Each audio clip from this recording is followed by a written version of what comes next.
Hi, my name is Andrew Shield, and I am a researcher at Roskilde University in Denmark. My research that I'm talking about today is LGBT immigrants and social media. I'm joining you here not from New York, but from Copenhagen, and I'm very sorry that I couldn't be with you this week. I am specifically interested in how people who are new in town, so that is immigrants, but it can also be internal migrants, and it could also be a tourist, how any of these people who are new in town are experiencing dating sites that are primarily for gay and bisexual men, like Grindr, Gay Romeo, and Scruff, Jacked, a few other different apps. And I've been doing this work for about a year and a half now and have published some of my initial findings in this book, the LGBT's Media and Culture book. And today I'm going to give you a little bit of what I talk about in that book, a little bit about what I've thought about since, and if everything goes well with the Skype, then I will be able to answer more questions during the question and answer session. So the way my chapter is organized in a way is kind of talking about LGBTs, immigrants, and how they're using Grindr, with both the pros and the cons. So rather than give the background review, I will just start now here with very briefly the pros and the cons. One thing that I find very interesting about gay social media is that people who are looking at it from the outside usually refer to these as hookup apps or sex apps or things like that. But when I look at it from the inside, they share a lot with social media, non-sexual and non-dating social media, more than you might think. One of the major things that people use Grindr for is actually for finding friends. So, for example, in a rough tally of all the profiles that were in a certain radius in Copenhagen one day, for everybody who bothered to check off one of the following that they were interested in, the things were friends, relationship, dating, and chatting, networking, and whatnot. Friends was actually the most common thing that somebody would tick off, where if somebody bothered to tick off at least one of those items, then 75% of those people chose friendship in addition to something else. And about 5% of people were actually only writing that they wanted friends. So that's one really interesting thing about social media in general. And when you read through hundreds of these ads, which is what I have done, you also see that people will post for things unrelated to friendship or dating and sex. These things are what I would call logistical uses of Grindr, such as people looking for housing, people looking for jobs, and sometimes just looking for local information.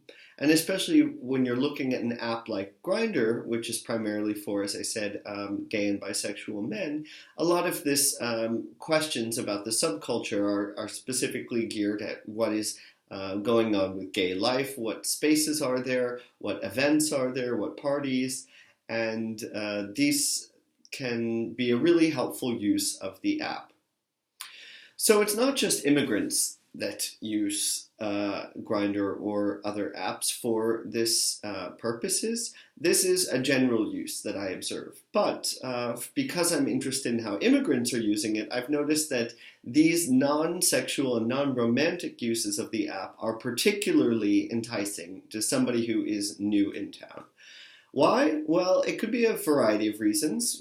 For example, more likely that they might be looking for jobs or housing or friends, but also in that it's a very easy, informal way to have an initial conversation with somebody.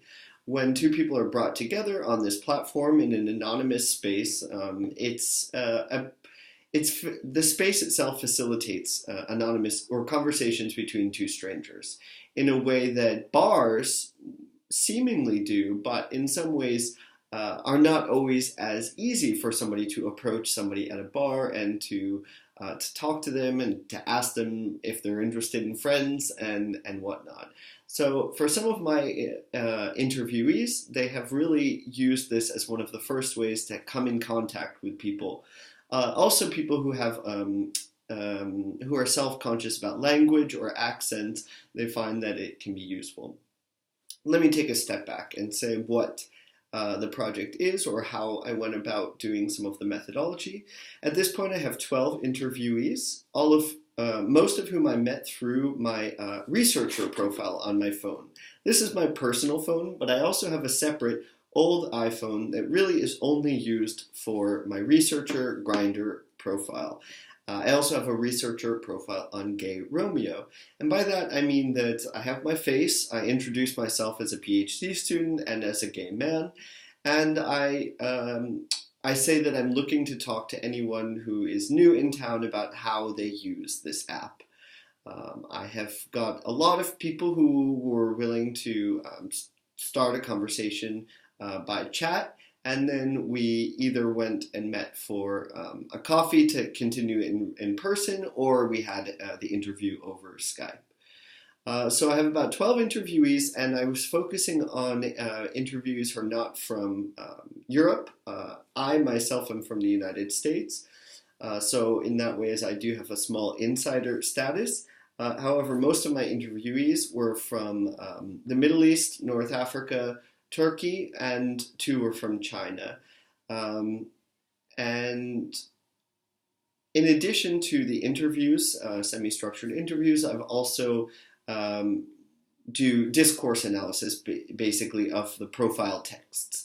So I have read through hundreds of profiles, but I actually have done it in a systematic way, where I've sat in a specific area at a specific time and made an Excel spreadsheet with the 200 closest profiles and certain things that stand out. Some of this is quantitative, how people, for example, tick off the ethnicity box, which gives options such as Black, White, Latino, Middle Eastern, Asian, and also how people identify themselves in their text, how they talk about certain things, whether they talk about housing or friendship or whatnot.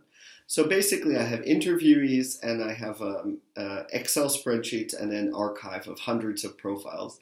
And I have a little bit of quantitative data, as I said, about the percentage of people with friendship and whatnot, but that is not the main interest of mine. I'm also really interested in how people identify themselves as a migrant in their profiles, because of course not everybody does, but if somebody is new in town, that is often something that they'll put in their profile text. This would be for tourists, and this would also be for anyone who is just moved to Denmark from another country. So in terms of the positive, just showing a few actual concrete examples. So I start out my book chapter with a quote from an interviewee who is from Iraq, who said, "Most of my gay friends are from Grindr. A couple of them are really good friends. Either we met and then became friends later, or we decided from the beginning that we would just be friends." This was not uncommon for an interviewee to say that they made a lot of their gay friends, specifically. Not all of their friends, but a lot of their gay friends through Grindr. In addition, one of my interviewees, Pejman, he was able to make a gay friend through Grindr, who then said, "Oh, and I have my flat. I'm going to leave. Maybe you want to rent my flat from me." He did. And because he was leaving temporarily, he even was able to get him a part-time job. So I have a few examples from interviewees of people who actually have succeeded, not just posting for friendship or jobs or housing, but have actually succeeded in getting those. So in the last 2 or 3 minutes that I have, I want to also talk about some of the negative experiences. Specifically, the ways that Grindr can be a space for people to encounter racism and xenophobia. This is in part because of the platform, as I said before, being a space that facilitates conversation between 2 strangers. So while one of my interviewees, who's from an Arab Gulf country, he said that on a day-to-day basis, he knows that he sees Scandinavian people who maybe have anti-immigrant sentiment, or who would look down at him based on his name, his country of origin, and whatnot. But it's not on a day-to-day basis that somebody actually says something to his face, which is why he was very surprised one day on Grindr when somebody said, fuck you and fuck Islam and fuck your country, before blocking him and then signing off. Another interviewee had somebody tell him a slave joke. Another person was called a Turkish prostitute before being blocked. And all of my interviewees claim that this is not common. This only happens once a year, twice a year at most, and these are a few bad apples. This is not a general way that people experience Grindr, Grey Romeo, Scruff, any of these platforms. However, when I hear these continuously from people, I do want to start to theorize more why Grindr as a digital space is a place that facilitates racism. And also I'm curious how this factors into the other complicated way that race is discussed online, specifically the way that people put in their profiles their sexual preferences for or against certain races. I don't have time to get into that now, but the most common that you will see is people writing "no Asians should contact me," or "sorry, it's just a preference, I'm not into Asians." People have written about this and theories about why people feel the need or that they can write something like this, that and I can get into that in the question-answer session if you'd like. But I do think that there is some connection between the way that Grindr's profile encourages you to list not just your age and height and weight, but also an ethnicity.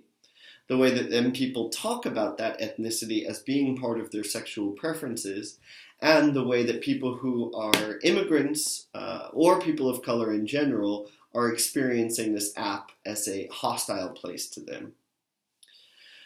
Finally, in the last minute, I want to just say that I've also been interested in the way that gender and class are facilitated on here. Specifically with gender, the way that gender is policed and that people talk about only being into masculine men, not liking feminine, but also the way that trans women who are also part of the platform are either absent from people's materials or promotional materials, for example, about these apps, but also present in the way that, for example, Grindr has recently even put in a drop-down menu for people to identify as trans, so acknowledging that there's a large trans community who is indeed part of what makes Grindr Grindr.